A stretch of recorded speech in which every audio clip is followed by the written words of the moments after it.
Dios mandó para otro lado la tormenta de vuelta. Sí, porque pasó.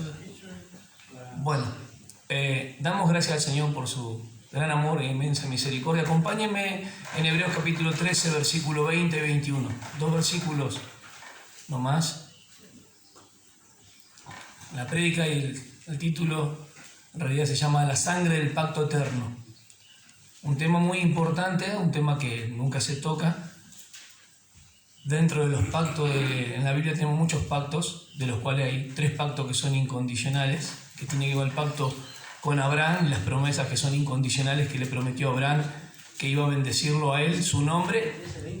Sí, Hebreos 13, 20 y 21. Dios iba a bendecir a Abraham, a su descendencia, pero también iba a ser de él una nación grande. Y también serían bendecidas todas las naciones de la tierra, ¿se acuerdan? En ese pacto y esas promesas son incondicionales. Abraham no tenía que hacer nada. Algunos pueden decir o aducir de que, pero Abraham obedeció a Dios, sí, pero la obediencia fue un resultado de que él había creído. ¿Sí? Hablamos de la promesa, hablamos de que Dios tenía que dar de la esterilidad que tenía Sara y Abraham, ya era viejito, tenía que Dios hacer algo que es la resurrección. ¿Sí o no?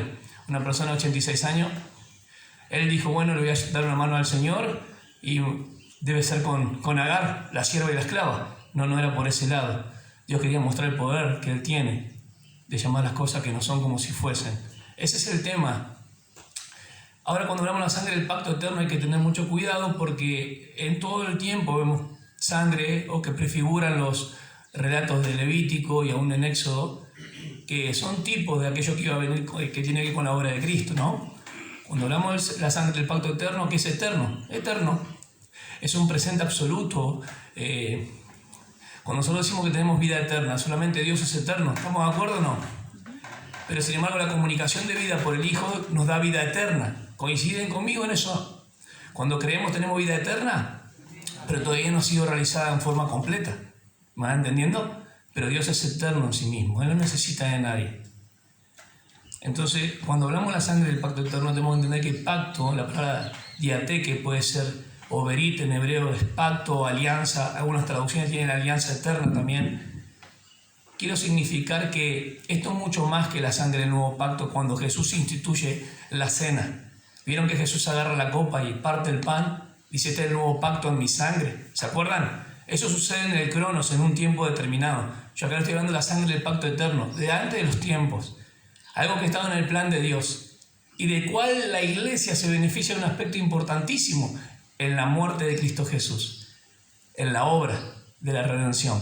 Pero para Israel, que esperaba las promesas, tanto las de Abraham como el reino davídico, a David le prometió reino, casa y trono, rey obviamente. ¿Y quién se va a sentar en el reino? El Señor Jesucristo. ¿Estamos de acuerdo? Entonces, tanto las promesas dadas a Abraham como a David, a Israel, Jeremías 31, el nuevo pacto, tienen que ver y salen del aspecto de ¿dónde? De las bases de la obra de la cruz. Y la iglesia no tiene un nuevo pacto como tal, porque la iglesia nunca tuvo un viejo pacto. Nosotros estamos bajo la sangre del pacto eterno. Y eso quiero significar hoy, un tema bastante profundo. ¿Sí? Vamos a dar lectura. Y capaz que voy a explicar un poquito el contexto. Los hermanos estaban con mucha aflicción, muchas persecuciones. De entre los hermanos judíos, biológicamente, sangre estoy hablando, y los hermanos aún que habían aceptado la fe de Cristo, lo desanimaban muchas veces por la persecución. Esta carta en realidad es una carta de exhortación, lo dice el versículo 22 de Hebreos 13, dice, os ruego hermanos que soportéis la palabra de exhortación, es ánimo, aliento. Pues eso es escrito brevemente. Brevemente son 13 capítulos. Si ustedes agarran el capítulo 1 al capítulo 10, habla de la persona superior, Cristo.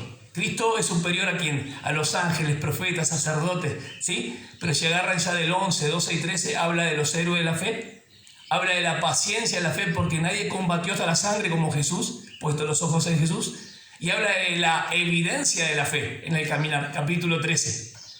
En el capítulo 13 nos pone bajo el señorío espiritual, habla de los líderes, los ancianos y los pastores, pero acá yo voy a hablar del gran pastor, el gran pastor de las ovejas, ¿sí? Esta carta, en lo personal, Muchos dicen que es Pablo, yo me diría más que es Lucas, por unas cuestiones de que es la segunda generación que recibe el testimonio, lo dice en Hebreos 2:3. Una salvación tan grande que le había sido proclamada por otros. En cambio, Pablo, ¿se acuerdan que fue por revelación? ¿Se acuerdan que el apóstol Pablo se encontró con el Señor en Hechos 9? Bueno, eso es un indicio, algunos de los argumentos importantes, de los cuales entendemos que podría ser el apóstol Pablo. Lucas, el autor, el año 67 se escribió esto porque se habla todavía de templo, se habla de santuario, o sea que estaba de pie, ¿me entienden? Había un sumo sacerdote todavía que oficiaba, y ya Jesús había muerto y resucitado más de 40 años, ¿me entienden lo que estoy diciendo? Los judíos que habían aceptado a Cristo estaban siendo perseguidos porque estaban aceptando a un impostor que murió en la cruz. Imagínense eso. Entre los judíos, ¿cómo vas a aceptar a esta persona? La cruz no tiene, hermano, el significado que hoy tiene para nosotros. La cruz en ese momento era un signo de maldición, ustedes saben, ¿sí? Los reos, los condenados a muerte, ¿sí? Los malhechores, los que causaban sedición, como Barrabás, merecían la cruz. Pero hoy la cruz para nosotros es poder de Dios. Amén. Vamos a dar lectura. Hebreos capítulo 13, versículo 20 y 21. Ella, el epílogo, el final, la parte de la despedida, dice: y el Dios de paz que resucitó de los muertos a nuestro Señor Jesucristo, el gran pastor de las ovejas, por la sangre del pacto eterno, os haga apto en toda obra buena para que hagáis su voluntad, haciendo Él en vosotros lo que es agradable delante de Él, por Jesucristo, al cual sea la gloria por los siglos de los siglos. Amén. Voy a buscar acá. Es interesante que en el griego no aparece el nombre compuesto Jesucristo, acá en este caso, sino Jesús, el Cristo, haciendo la connotación del nombre propio de Jesús y en Jesús reuniendo las dos naturalezas. ¿Entienden? Divino humana.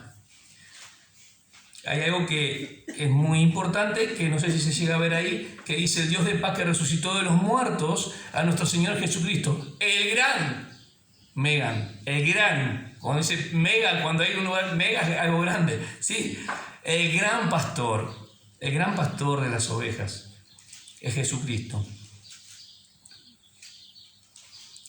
Pueden buscar conmigo, capaz que Hechos 2:24, para darle fuerza a ese versículo, que está diciendo que Dios, el Dios de paz, lo resucitó. Está hablando del gran pastor. Hechos 2:24. Sí, Hechos 2:24 dice: al cual Dios levantó suelto de los dolores de la muerte, por cuanto era imposible que fuese retenido por ella. ¿Por qué? Porque Jesús, su cuerpo, no era de esta tierra. Una cosa es la resucitación de ciertas personas que dio vida, qué sé yo, al hijo de la viuda de Naín, que tocó el féretro, ¿sí? A Talita Cumi, que le dijo: levántate, dormía, es un eufemismo, pero estaba muerta, ¿se acuerdan? Y se levantó. Lázaro, ¿sí? Pero volvieron a ¿qué? A morir. Pero esto es interesante, que la palabra fuerte en griego es que lo hizo subir de la muerte. Tremendo.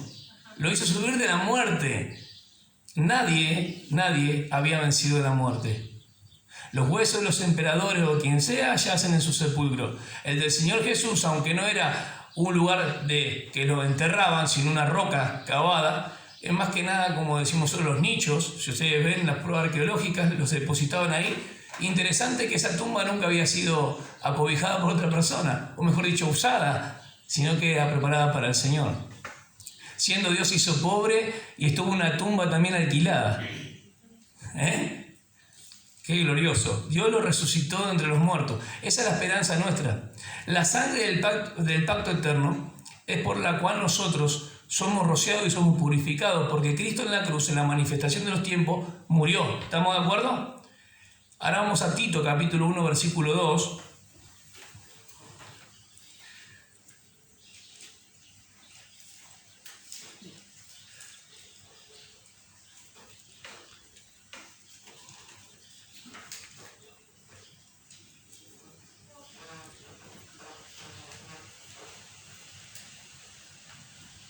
¿Encontraron? Tito 1.2 dice: Bueno, en el primero está el saludo del apóstol Pablo, siervo de Dios y apóstol de Jesucristo, conforme a la fe de los escogidos de Dios y en el conocimiento de la verdad que es según la piedad, en la esperanza de la vida eterna. ¿Se dan cuenta? La vida eterna es lo que le hablé hoy.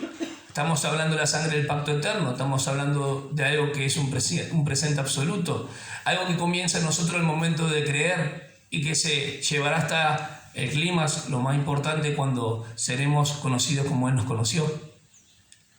Interesante que la vida eterna no es un deseo ilusorio. La vida eterna es una esperanza. ¿Y una esperanza por qué? Porque está basada en la promesa. Dios le dijo a Abraham: de ti haré una nación grande.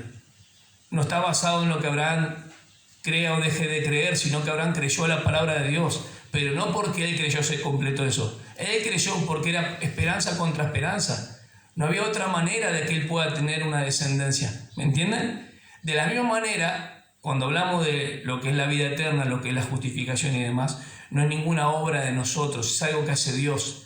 El gran pastor es la sangre del pacto eterno, tiene que ver con la sangre de esa persona que muere en la cruz, por la cual logra redención para todas las personas. Y si no, vamos a 1 Timoteo capítulo 4 versículo 10. Voy a decir algunos versículos para rodearlo un poco más.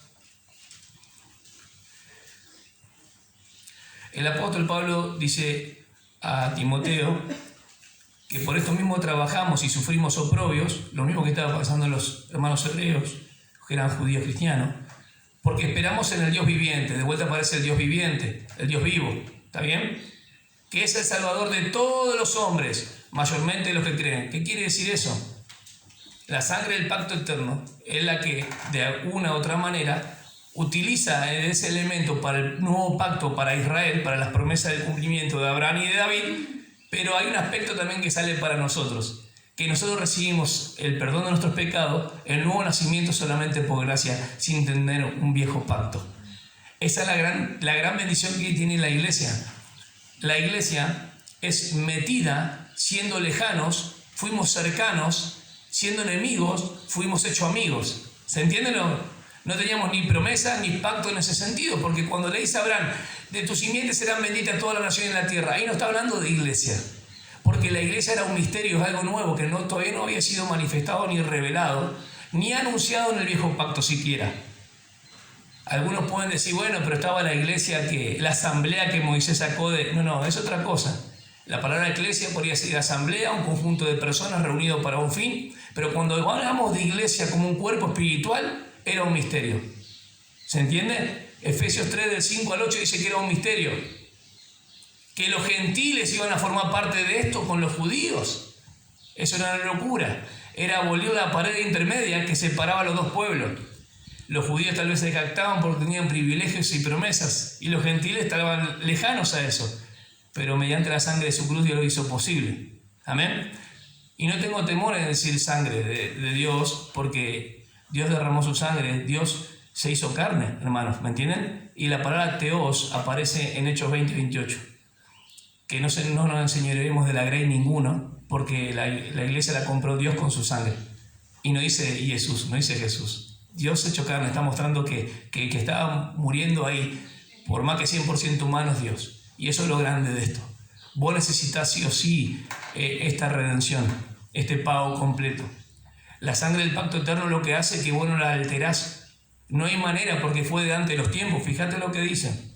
Él es el Salvador de todos los hombres, especialmente los que creen. No hay ninguna contradicción.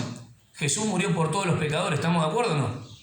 Murió por todo el mundo, pero especialmente por los que creen. Es cuando se hace efectiva la salvación. Cuando la vida eterna comienza en nosotros, cuando creímos. Cuando se formaliza el nuevo pacto. Cuando Jesús lo dice, Él lo dice antes de ir a la cruz, cuando Él instituye a través de su sangre. Da las bases, las garantías de que aún Israel será restaurado, de que Abraham recibirá sus promesas, de que el pacto con David también será cumplido en el reino milenial. ¿Se entiende? Las bases están dadas, porque Israel hoy está endurecido parcialmente. Hoy es el tiempo de la iglesia.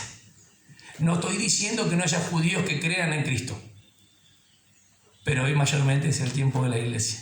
Debemos predicar al Señor, debemos entender esta vida eterna bienaventurada que nos dice. Efesios 1:4 también nos habla de antes de los tiempos. En Tito yo me olvidé de nombrar la parte B que dice, en la esperanza de la vida eterna, la cual Dios, que no miente, ahí está la promesa, que prometió desde antes del principio de los siglos. La palabra siglos ahí es aionas, ¿sí? Voy a explicar eso un poquito. Aionas, siglo, antes de los tiempos, antes que empiece el Génesis, antes de los tiempos. El pacto eterno es antes de los tiempos, ¿amén? ¿Se entiende? Efesios 1:4 da también una connotación a esa palabra.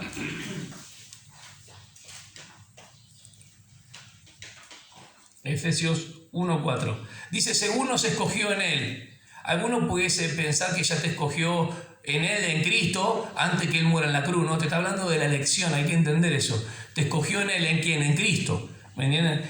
En Él, antes de la fundación del mundo, para que fuésemos santos y sin mancha delante de Él. Es interesante que toda esta obra, ¿quién la hizo? El Padre. El Padre la hace, ¿sí? Porque los versículos primeros son del Padre, del 7 al 12 son del Hijo y del 13 al 14 el Espíritu Santo. El plan de salvación está en forma completa. ¿Se dieron cuenta? Entonces vemos que la sangre del pacto eterno es antes de los tiempos. ¿Qué pasa cuando viene Jesús y da su vida en la cruz? Ahí se cumple el kairos de Dios, el tiempo oportuno, nacido de mujer y bajo la ley, pero en el cronos. Dentro del tiempo el Señor tiene que morir. Yo no puedo decir, Jesús me salvó a mí antes de la fundación del mundo, cuando Jesús todavía no intervino en la feria de la historia. Cuando yo hablo de que Dios me tenía en sus planes, lo tuvo que ejecutar para después luego aplicar a mi vida. ¿Cómo se aplica a la vida de las personas? Porque si todos decimos somos escogidos por Dios y Él nos salvó, entonces nadie es predicado a través del Evangelio. ¿Cómo es que recibimos esta fe? Creyendo. ¿Y cómo creemos? Porque hemos sido Oyendo que es la palabra del Señor, ¿sí? Entonces es importante predicar, amén, a toda criatura. Hay un tiempo, hermanos, que es este tiempo, es un tiempo de gracia. Prediquen sin miedo a todas las personas. Prediquen de la muerte, sepultura y resurrección, que Cristo murió por los pecados, que hay un camino abierto, amén. Sin temor prediquen. Que Jesús perdona todos los pecados. Usted no tenga miedo de lo que la otra persona pueda estar padeciendo, las circunstancias. Usted no tiene que ni objetar sobre eso. No, cambiar tu forma de ser para esto. No, vení así como estás. Nosotros no tenemos que basar nuestra salvación en la condición que las personas se sientan, ni tampoco nosotros mismos, ¿eh? No por lo que vos hagas o dejes de hacer, es por lo que Él hizo por nosotros. Si decimos que en la cruz Él dijo, consumado es, ¿qué entendemos por consumado es? Hasta un niño entiende cuando yo le digo así, consumado es. La terminología tal vez va a mirar, pero si yo le explico que Él hizo todo, que lo realizó todo, lo completó todo, ¿qué parte no se entiende? ¿Tenemos que hacer algo todavía? En la obra de salvación está todo. Vamos a Tito, capítulo 2, versículo 13 y 14. Podemos ir del 11 al 15, más que el 13 y 14, y van a dar cuenta que hay 3 tiempos en la salvación ahí.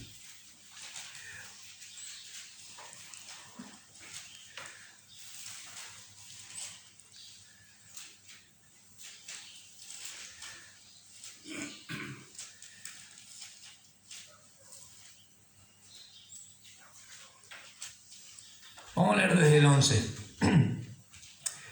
Porque la gracia de Dios se ha manifestado para salvación a todos los hombres. ¿Cuándo se manifestó? En la cruz. Enseña ahora, esa gracia nos enseña, está hablando de la santificación, que renunciando a la impiedad y a los deseos mundanos, vivamos en este mundo o en este siglo sobria, justa y piadosamente. ¿Lo vieron? La salvación sigue. Y miren la esperanza futura. Versículo 13. Aguardando la esperanza bienaventurada y la manifestación gloriosa, epifanía o aparición de nuestro gran Dios y Salvador Jesucristo. Esto no se puede interpretar como la segunda venida del Señor a la tierra, porque la iglesia, su ciudadanía, está en los cielos. Entonces hay que entender el factor de tiempo dispensacional, que la iglesia, la persona que cree hoy, cualquier cosa que nos pase y creemos en Cristo, estamos en la presencia del Señor. Somos de Él. Amén. Él es el dueño de la iglesia, es la cabeza. Fíjense qué interesante que habla de vuelta gran Dios y Salvador Jesucristo. Y acá viene algo interesante. Quien se dio a sí mismo mismo por nosotros para redimirnos de alguna maldad. Así dice. De toda iniquidad, ánomos, de todo lo que va contrario a la ley de Dios. Y purificar para sí un pueblo propio celoso de buenas obras. Esto habla y exhorta, reprende con toda autoridad. Nadie te menosprecia. El apóstol Pablo lo aconseja. Si ustedes se fijan que se dio a sí mismo. Se dio. Alguien murió en lugar tuyo. Alguien murió como un sustituto tuyo en lugar de. Y te da los beneficios que resultan de eso. Este es el Redentor. Esto tiene que ver con la sangre del pacto eterno. El gran Salvador. El gran Dios y nuestro Señor Jesús. Vuelvan a Hebreos 13, 20. Versículo 20 y el 21 lo leo de nuevo. Fíjense la voluntad de Dios, qué interesante. Y el Dios de paz. ¿Quién hizo la paz con Dios? Él mismo, ¿se acuerdan? Él es el Dios de paz. Romanos 5.1. La paz con Dios no es lo mismo que la paz de Dios. La paz es un resultado de un vivir, un bienestar de estar con el Señor interiormente. La paz con Dios tiene que ver con una enemistad que Él solucionó, dejó un camino abierto. El que cree en Jesucristo se le aplica la sangre del pacto eterno. Esto es muy interesante. Él es el gran pastor de las ovejas. Ovejas en plural, ¿vieron? Pero es el único pastor que se llama así, el gran pastor. La única vez que aparece en la Biblia mencionada como el gran pastor así sobre Jesús es esta. El gran pastor. Amén. Él va a recompensar a los pastores, maestros, como Colosenses, en Corintios también lo dice, en recompensas y demás. Pero acá está hablando de Él, está hablando del gran pastor. Y ahora viene más allá del gran pastor, del señorío espiritual que Él tiene. Habla del 21, dice, os haga apto. Esa palabra es importantísima. Os haga apto. No solamente nos habla de la obra que hace, de la persona, del Salvador y el Redentor, sobre el cual se basa la salvación, sino que ahora nos habla de la obra que hizo. ¿Qué obra efectuó Él? A través de la sangre del pacto eterno, Él no quedó así en anonimato, sino que se introdujo en la experiencia de vida y murió en cruz. ¿Me entienden? No quedó la idea de Dios amar al mundo nomás, sino que se dio a sí mismo, se dio a Cristo. Y eso es interesante porque habla de la sangre del pacto eterno, habla de que esto no fue improvisado, que hubo un plan de Dios de salvación y de redención, pero dice, os haga apto. O sea que el primer punto que podríamos decir, la palabra catartizo, que en realidad en griego, se usa mucho para el término de los soldados, para alistrar a los soldados a la batalla, ¿sí? Para equipar un barco para su viaje, ¿está bien? Para remendar las redes, como dice Marcos 4:21. ¿Se acuerdan cuando remendaba las redes? Remendar las redes, equipar, ¿sí? Preparar. También se usa para colocar un hueso en su lugar. Era un uso de los médicos. Un hueso quebrado, colocarlo después bien, que quede bien. Toda esta forma que tenemos de hacerlos aptos es la misma obra de Él. Fíjense qué interesante cómo lo une. Os haga apto en toda buena obra para que hagáis su voluntad. O sea, el gran pastor no solamente da su vida, sino que vive por sus ovejas y obra en ellas. Primer punto, el buen pastor da su vida por las ovejas. Juan 10:11 es uno de los gran yo soy. Juan 10:11 dice, yo soy el buen pastor su vida da por las ovejas. Es un sacrificio sustitutorio en lugar de. ¿Estamos de acuerdo? Entonces, Él es el gran Salvador, el señorío espiritual descansa sobre el gran pastor, pero no queda ahí. Ahora está la obra del que hace. Él vive por nosotros y obra a través de nosotros. No solamente forma la fuerza de su persona, Él es el gran pastor, Él es el redentor, sino lo que Él hace, vive por nosotros. Vamos a verlo en Hebreos, en el mismo versículo. Él está viviendo por nosotros. Miren lo que dice, os haga apto en toda buena obra para que hagáis su voluntad, haciendo Él en vosotros. Está ahí. O sea que el gran pastor murió por nosotros, vive por nosotros y obra en nosotros a través de su Espíritu. ¿Qué le parece? Y el gran pastor regresará por las ovejas. 1 Pedro 5:4.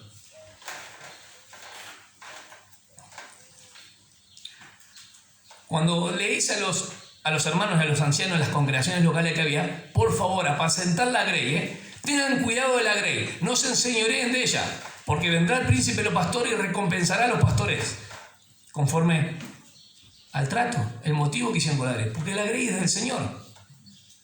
Hermanos, este no es un pastor que deja sus ovejas y se va, Este es el gran pastor que nunca deja sus ovejas. Este no es el pastor como en Ezequiel 34, que estaba la herida y nadie la venda, la perni quebrada, la bichada, como dicen acá también, la que cae en el aprisco y nadie la auxilia.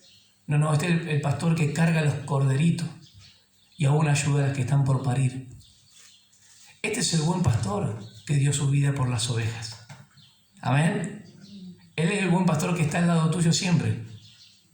Es el buen pastor que ahora no solamente está a través de la presencia del Espíritu Santo, sino que está en los cielos intercediendo. Este es el gran pastor que en Hebreos 12 le dice, por favor, fijaos, considerad a Jesús, pongan sus ojos en Jesús, miren los senos de la fe. Todos estos no miraban hacia atrás, aún se sostuvieron como viendo al invisible, algo, ¿no? Sin embargo, renunciaron a todas las cosas del mundo. Por ejemplo, Moisés renunció a llamarse hija de la hija de Faraón, ¿se acuerdan? Y fue no solamente un estudioso, algunos dicen que era tartamudo. ¿Cuántos años tuvo entre medio de las ovejas, hermano? 40 años, ¿sí? El hablar ya no lo tenía como antes. Estaba solo. Dios preparó casi 80 años, no 40 Moisés. Porque 40 estuvo en Egipto, 40 estuvo en el desierto. Y después 40 de vuelta en la peregrinación. No son 40 años, pero casi 80 años. Entonces, dentro de esos 120 años vemos que Dios ha bendecido a Moisés, lo ha exaltado después, Dios lo había llamado, aunque muchos decían, ¿quién te manda vos? ¿Quién te da autoridad? Yo le dijo, vos decís que yo soy. A Moisés se lo dijo, no se lo dijo a otro. No se lo dijo a María ni a Aarón, se lo dijo a Moisés. Dios es el gran pastor, Dios es el gran libertador. Y yo lo veo acá en este que dice, cuando aparezca el príncipe de los pastores. La palabra próbaton es ovejas, pastores es poimenas, pastores aparece en plural, ¿ustedes lo leen? Miren, cuando aparezca el príncipe está en singular. ¿Eso habla de quién? De Cristo. ¿Príncipe de quién? De los pastores. O sea que Él es el gran pastor. Los pastores son funciones, los maestros son funciones, los diáconos también es un rol que está en la congregación y cada uno es miembro del cuerpo de Cristo. ¿Amén? Todos somos los miembros los unos de los otros, pero cuando aparezca el gran pastor va a dar recompensa a cada uno de los pastores, los que enseñan, como enseñan, y los que administran la información, como la administran, cómo sobreedifican en el fundamento. Ustedes tienen que hacer algo muy importante, si lo que estoy diciendo está en la Escritura y si es verdad. ¿Y cómo sobreedifican en el fundamento? ¿Para qué? Para tener recompensa. Si es seno, hojarasca o paja, va a haber pérdida de recompensa. Pérdida de bienestar también con el Señor cuando estamos fríos, cuando apagamos el espíritu, cuando no oramos, cuando no leemos la Escritura. La palabra catartizo es estar primero, remendar, reparar, equipar, adiestrar. Pero hay un sentido ético también. Un sentido ético es restaurar, perfeccionar, completar. ¿Qué les parece? Entonces la gran manera de ver al gran pastor, el que cuida, el que protege, el que da su vida por las ovejas, vive por ellas y obra a través de ellas, Él también regresará. Y cuando venga el príncipe de los pastores, vosotros recibiréis la corona incorruptible. Es algo que no se corrompe. De gloria, una corona de gloria va a dar a los que enseñen, los que estén pastoreando y más los que lo hagan bien. A los hermanos que están como miembros del cuerpo de Cristo, 2 Corintios 5:10 dice, conforme lo que hayan hecho en su cuerpo sea bueno y sea malo, serán recompensados. Romanos 14:10 también habla de conforme lo que hicimos en nuestro cuerpo. O sea que todos debemos comparecer delante del Señor Jesús, cara a cara. ¿Qué hicimos? Si bien no nos va a decir cuánto hiciste, sino cuánto amamos en lo que hicimos. ¿Cuánto amaste? ¿Cuánto amaste en el servicio? Cuando los hermanos estaban débiles, ¿fuiste a visitar a alguno? ¿O siempre miramos entre nosotros? Acordate, yo soy el buen pastor, yo di mi vida por las ovejas. Tendríamos que imitar el ejemplo del Señor, ¿me entienden lo que estoy diciendo? Todos estamos en la misma. Necesitamos los unos de los otros. Somos miembros, si un miembro se duele, todo el cuerpo se duele, aunque pienses que no importa. Cuando dice el autor de los Hebreos, por favor, no dejen de congregarse como algunos tienen por costumbre. No es por tanto que vos dejes de congregarte 1 mes ni 2 meses. Es por el beneficio que vos haces al cuerpo. ¿No te estás dando cuenta de lo importante que sos dentro del cuerpo? No sos imprescindible, dicen. No, ahí no está hablando de que sea imprescindible. Ahí está hablando que sos parte y miembro de los cuerpos de los unos de los otros, los ligamentos bien juntos, unidos, pero la cabeza es Cristo. Evidentemente hay algo que el Señor nos quiere decir. Hay un señorío espiritual y Él es el gran pastor. ¿Lo ven? Pero hay una obra que Él hace. Hay una obra que hace. ¿Hizo una obra en vos o no? ¿Sabes por qué? Porque Él murió por vos. ¿Y está haciendo una obra en vos? Porque Él vive en vos y a través tuyo. ¿Y qué esperanza no avergüenza que hablamos en Tito, que hablamos en Timoteo, que hablamos también la esperanza de gloria que va a venir el Señor Jesús a buscar a quién? A los cabritos, a los chivitos, sus ovejas, las ovejas. ¿Cómo hacemos esto, hermano? ¿Cómo hacemos para estar aptos y maduros? Primer punto, catartizo, yo dije que es equipar, ¿se acuerdan? Útil. Vamos a leer 2 Timoteo 3, que ustedes ya conocen. 2 Timoteo capítulo 3, 16 y 17.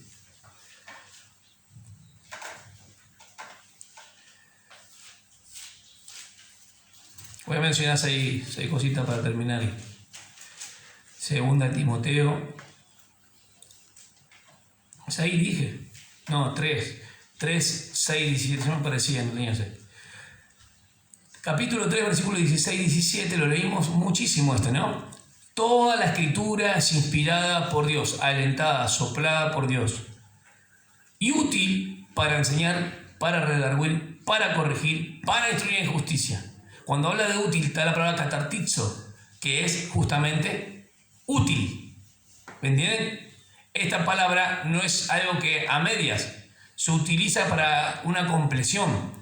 ¿A fin de qué? A fin de que haya un propósito, ¿lo ven? A fin de que el hombre de Dios sea ¿qué? Perfecto, de vuelta a la misma palabra, perfeccionar, perfecto, completar. Cuando en Hebreos dice que los haga apto, si bien hay muchas palabras, proveer, facilitar, equipar, adiestrar, completar, la palabra que va más ahí, que os prepare. ¿Me entienden lo que estoy diciendo? Que os prepare